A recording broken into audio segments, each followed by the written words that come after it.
Congressman, always good to see you. Thanks for being with us today. Thanks for having me on, brother.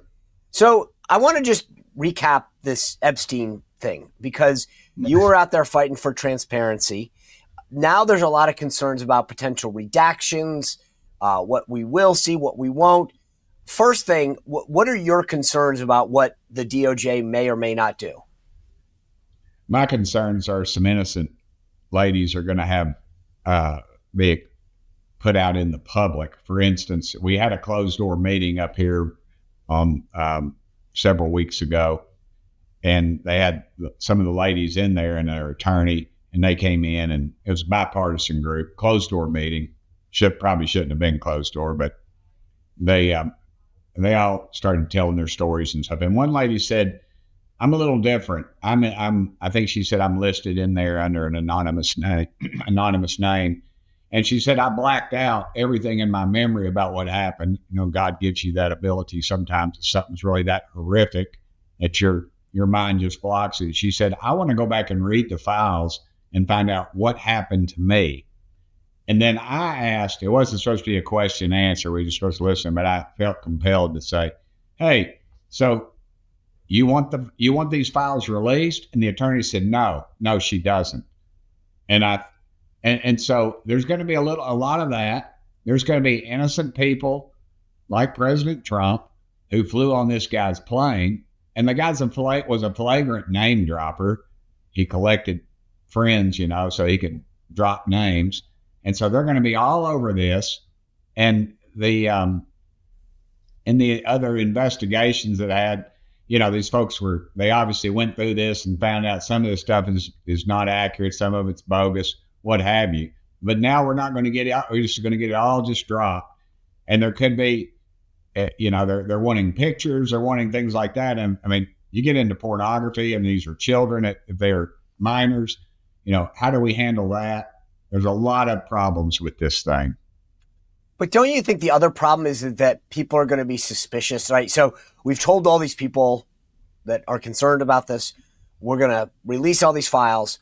And then I think you're absolutely right. I mean, there's a lot of people's names in there that maybe it's a witness statement. Maybe it's an email that again, I send emails all the time. I'm sure you do too. And you don't intend for them to be public, right? Meaning that you might say something in an email. And I only say it, not that, that's an excuse, but I'm just saying what's going to happen is you're going to get these redactions for a variety of reasons. And then the general public's going to say, you know what? You guys still covering this up. And we've created a bigger problem than we had at the beginning. Yeah. It's like the Kennedy files. I mean, I'm 61 years old and Kennedy assassinated before I was born. And yet we just had a hearing a few weeks back and some new information was released that indicated there was two shooters and the physician said the wounds went like this, entry wounds and exit wounds, and yet no coverage of it.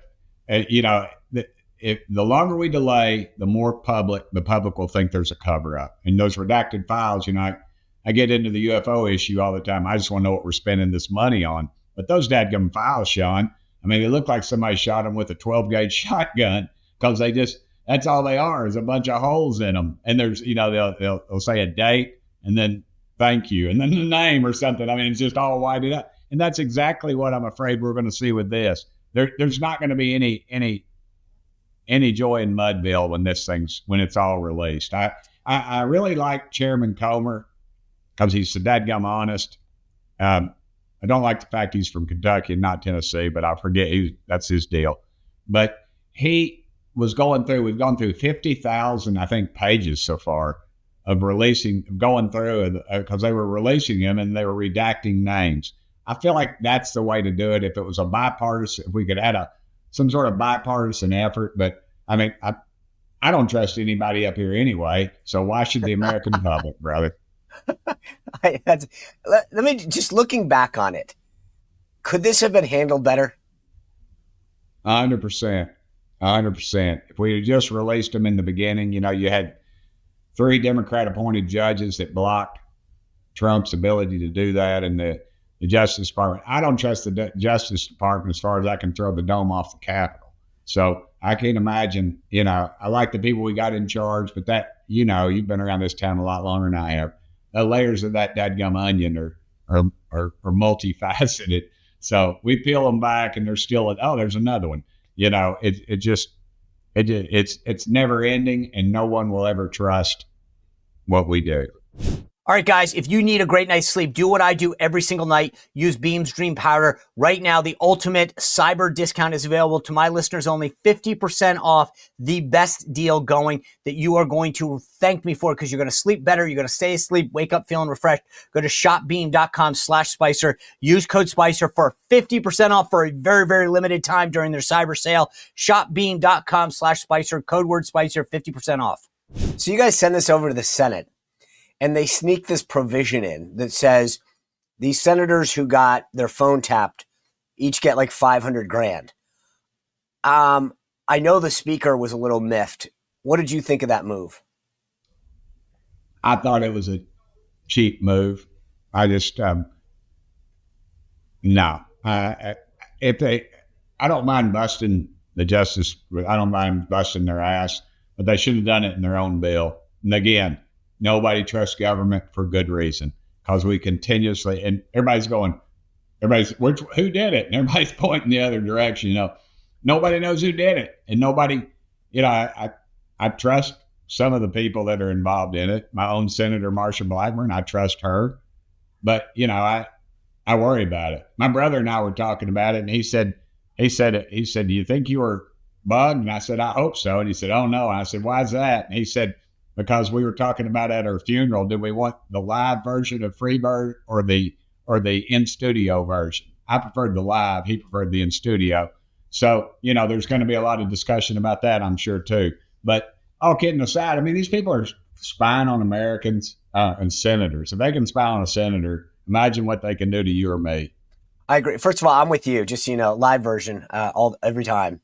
You always got to go live. The studio version. Anyway, I digress. Here's the issue I have, just so we're clear.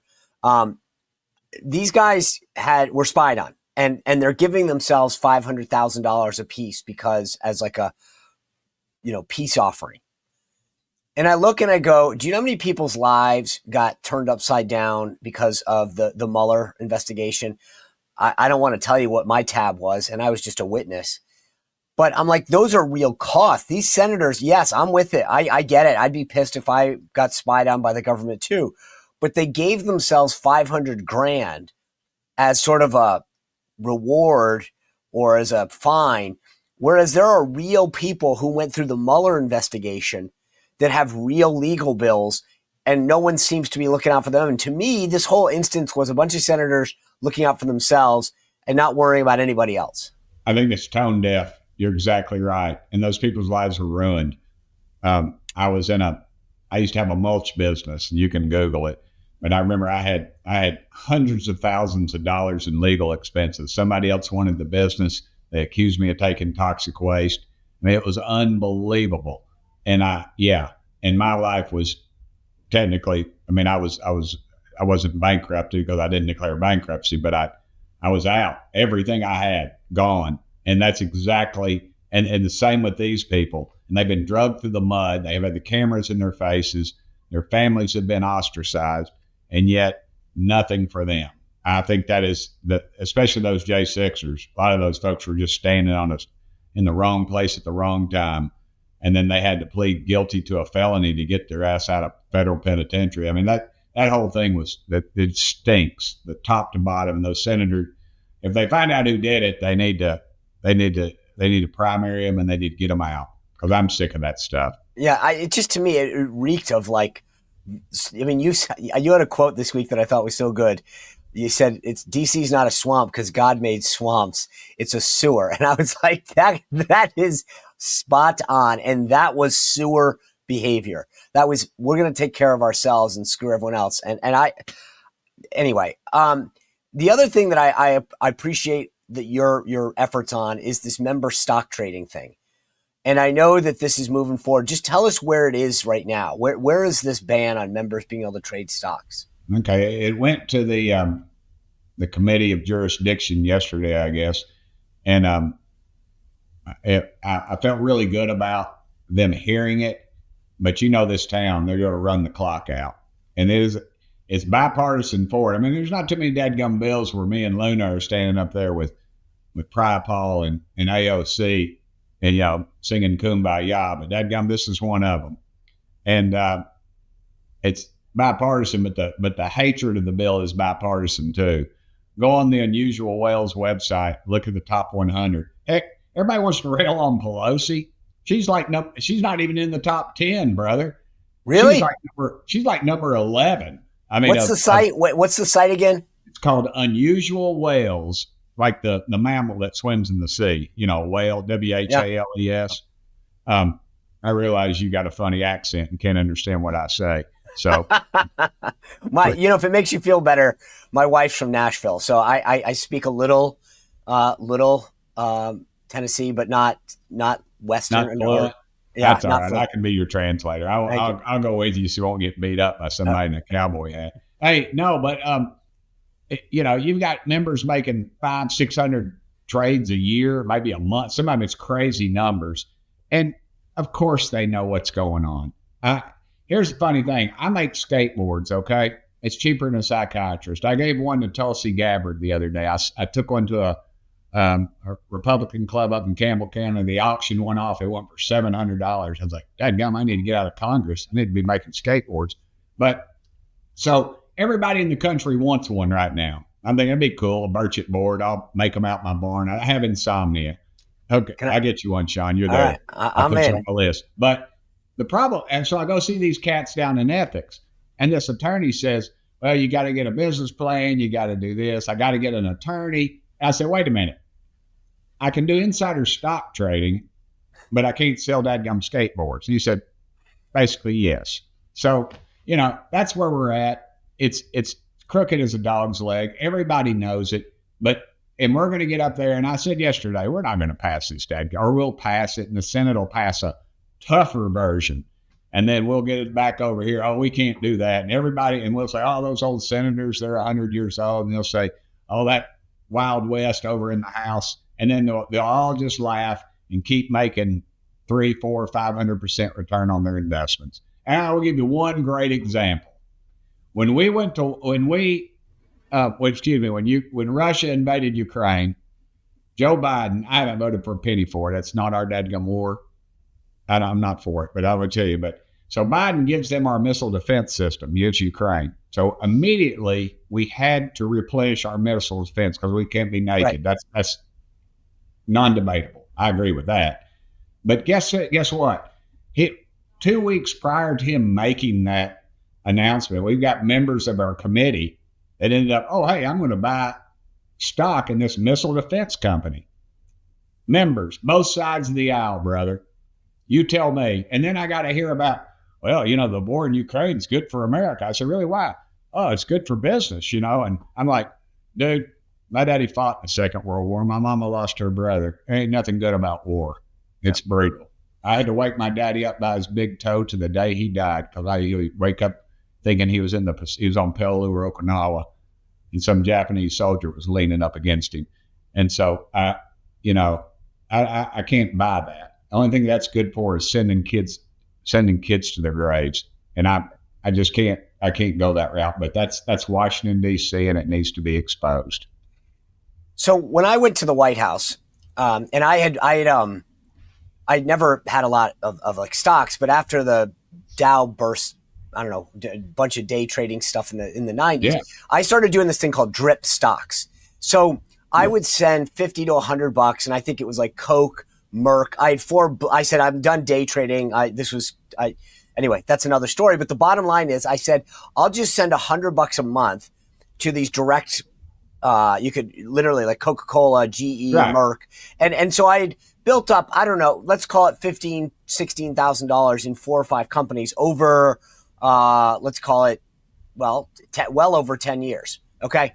I get to the White House and they said, okay, here's the deal. You are not allowed to own any individual stock over $10,000. You have to sell them all, and then you can buy a qualified mutual fund, right? So Vanguard, Templeton, I don't know, whatever it was.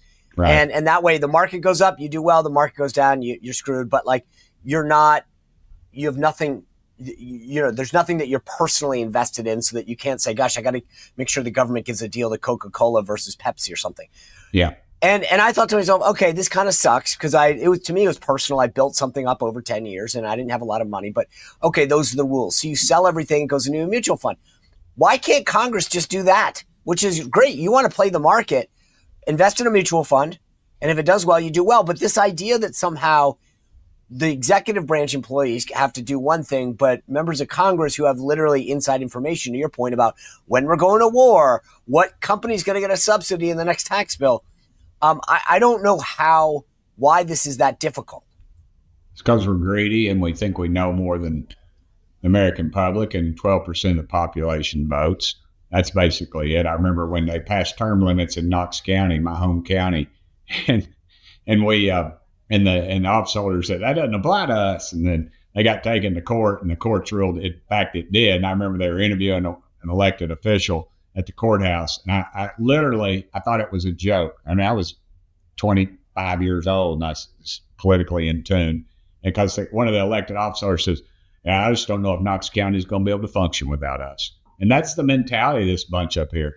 There's 350,000 people that are probably more qualified back in East Tennessee to do this job for me. I'm just stupid enough to risk it all every 2 years. So I get it. But wow. Yeah, this town is infinitely broken. It is a sewer, and we are crooked as a dog's leg. And if these people can make 500-600% return every year, dadgummit, Sean, they ought to go work on Wall Street, not here. They ought to put their money in a mutual fund like I do with my buddy Tommy Seiler in Knoxville, and my $11,000 mutual fund that I had to cash out because I had to pay for a year of my daughter's school. They ought to do that.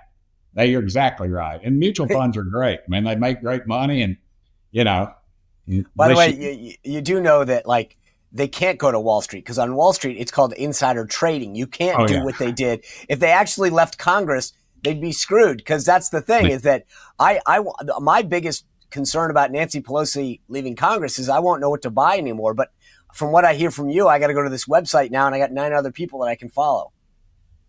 Right. There's 100 of them right there. You can just get right on it and follow, find out what committees they're on and talk to them, and I'm sure they will fill you in on everything.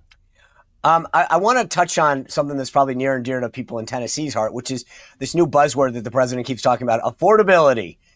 What can and should Congress do? I mean, it's funny. I was listening to Zoran Mondami talk about his meeting with the president, and he said, buses cost $2.90 in New York. And I'm like, you think the president has anything to do with that?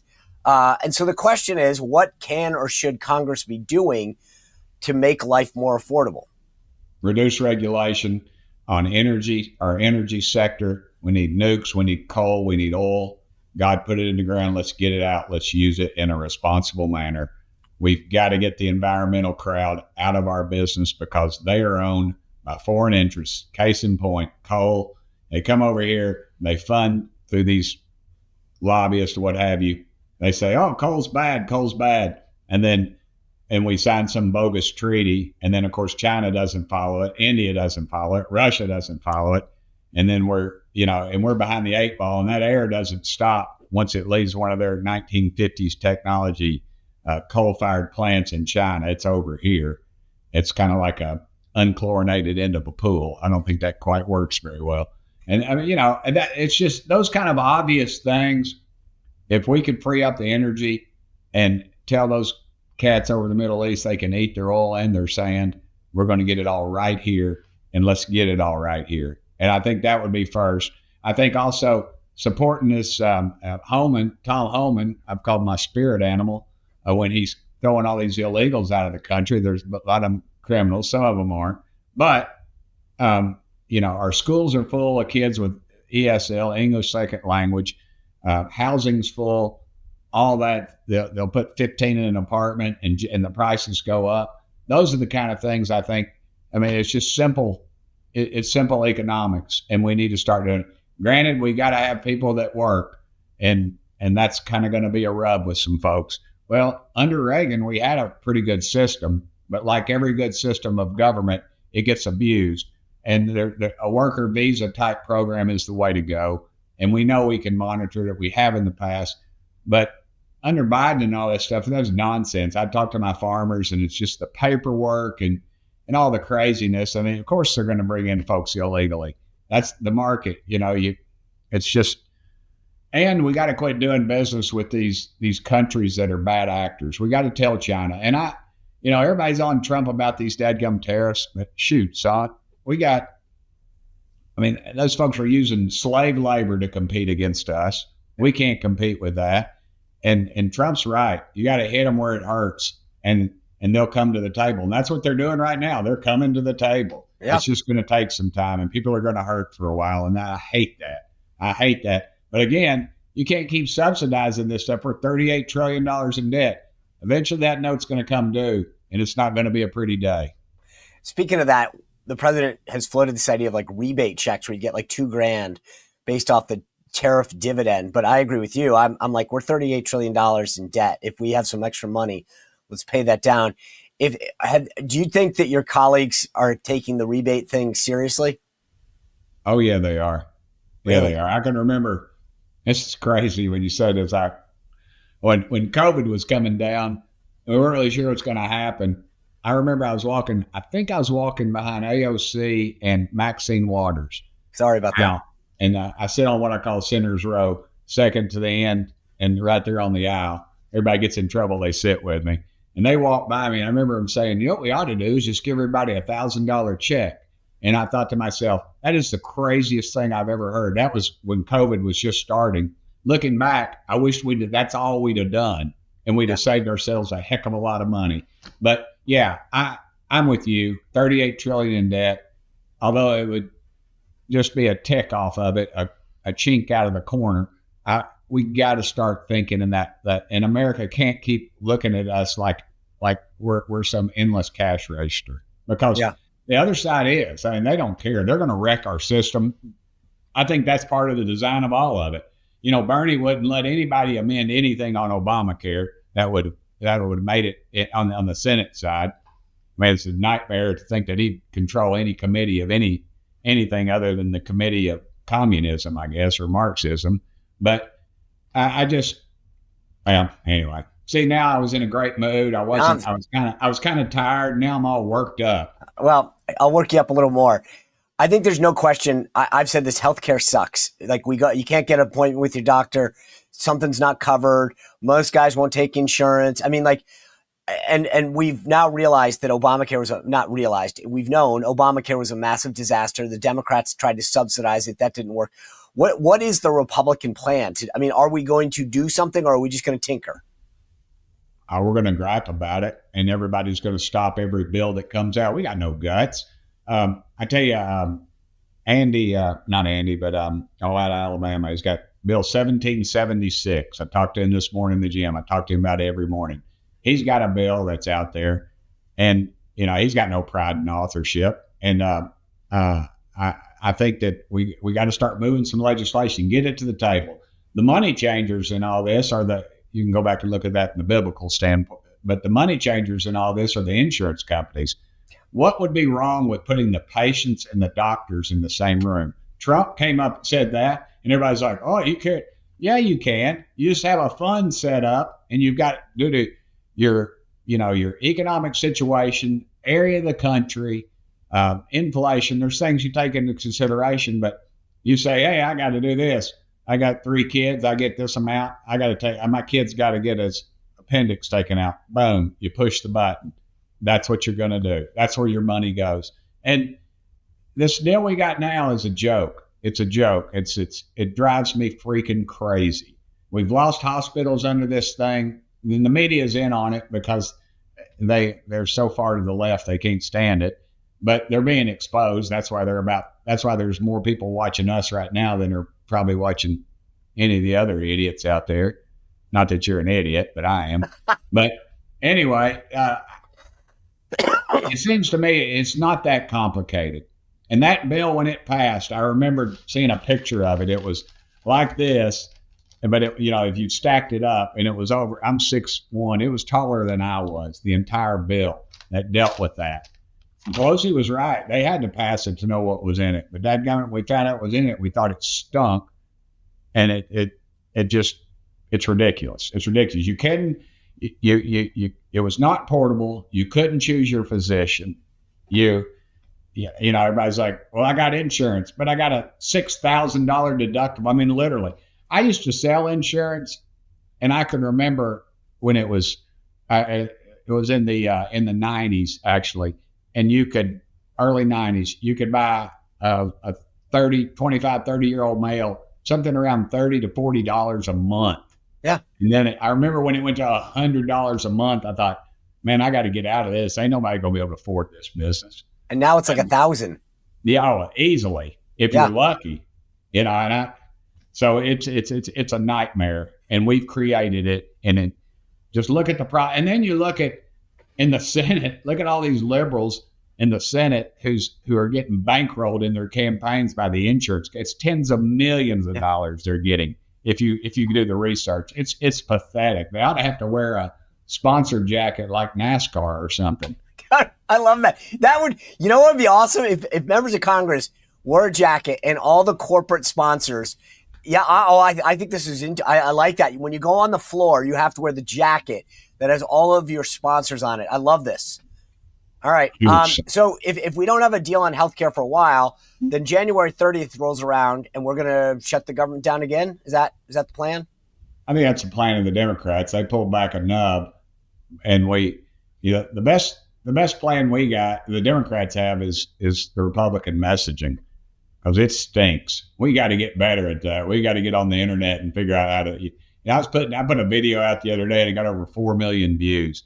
And I talked to our conference about messaging, and I get a call the other day. They didn't want me to go on somebody's show on CNN or something. And I'm like, I'm gonna take the fight to them, dude. Go get one of these other pansies out here that are gonna, I don't care. I'm sick of it. I go to these Republican clubs. I said, preachers, y'all need to start preaching the gospel, and men and women. When you're when you're at work and somebody runs your country down, or you're president and they're wrong, you correct them. You don't have to be a jerk about it.